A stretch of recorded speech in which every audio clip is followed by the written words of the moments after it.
నిన్నటి కరెంట్ అఫైర్స్లోని చివరి ప్రశ్నకు సమాధానం భారత వైమానిక దళ దినోత్సవం ఎప్పుడు? ప్రతి సంవత్సరం అక్టోబర్ 8న భారత వైమానిక దళ దినోత్సవం నిర్వహిస్తున్నారు. ఈ ఏడాది భారతీయ వాయుసేన సాక్ష్యం, సస్తక్, ఆత్మనిర్భర్ అనే థీమ్తో 92వ వైమానిక దళ దినోత్సవాన్ని నిర్వహిస్తున్నారు. WHO 77వ ప్రాంతీయ కమిటీ నేషన్ చైర్పర్సన్గా జేపీ నడ్డా. ఆగ్నేయాసియా కోసం 77వ ప్రాంతీయ కమిటీ నేషన్ను ప్రపంచ ఆరోగ్య సంస్థ న్యూఢిల్లీలో ప్రారంభించింది. ఈ సెషన్కు చైర్పర్సన్గా భారత ఆరోగ్య శాఖ మంత్రి జేపీ నడ్డా ఎన్నికయ్యారు. Bangladesh, Bhutan, Democratic People's Republic of Korea, భారతదేశం, ఇండోనేషియా, మాల్దీవులు, Myanmar, Nepal, Sri Lanka, Thailand, Timor Leste దేశాలు ఇందులో పాల్గొంటున్నాయి. మాల్దీవ్స్లో రూపే కార్డు. మాల్దీవ్స్ ప్రధాని ముయిజ్జు భారత పర్యటనలో భాగంగా మాల్దీవ్స్లో రూపే కార్డును ప్రవేశపెట్టారు. ఇరు దేశాల మధ్య ఆర్థిక సంబంధాలు, పర్యాటక సహకారాన్ని పెంపొందించడానికి దీనిని లాంచ్ చేశారు. భారతీయ పర్యాటకులకు నగదు రహిత లావాదేవీలను సులభతరం చేయడానికి ఇది ఉపయోగపడుతుంది.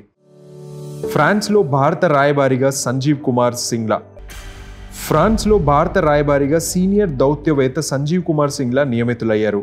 2019 అక్టోబర్లో ఇజ్రాయెల్లో భారత రాయబారిగా నియమితులైన సింగ్లా ఇజ్రాయెల్పై భారత విదేశాంగ విధానాన్ని రూపొందించడంలో కీలక పాత్ర పోషించారు. ఇజ్రాయెల్ పాలస్తీనా సంక్షోభం, మధ్యప్రాచ్యంలో తీవ్ర ఉద్రిక్తల నేపథ్యంలో విజయవంతంగా విధులు నిర్వహిస్తున్న సంజీవ్ త్వరలోనే ఫ్రాన్స్లో కొత్త బాధ్యతలు స్వీకరించనున్నారు.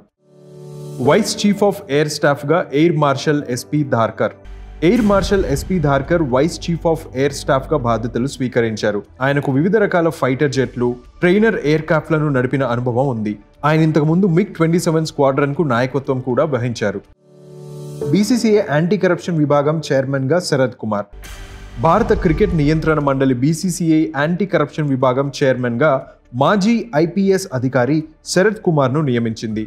హర్యానా కేడర్కు చెందిన శరద్ కుమార్ ఇంతకు ముందు నేషనల్ ఇన్వెస్టిగేషన్ ఏజెన్సీ NIAకి హెడ్గా పనిచేశారు. ఇక ఈ రోజు కరెంట్ అఫైర్స్ క్వశ్చన్: ప్రపంచ తపాలా దినోత్సవం ఎప్పుడు? ఈ ప్రశ్నకు సమాధానం మీరే కామెంట్ చేయండి.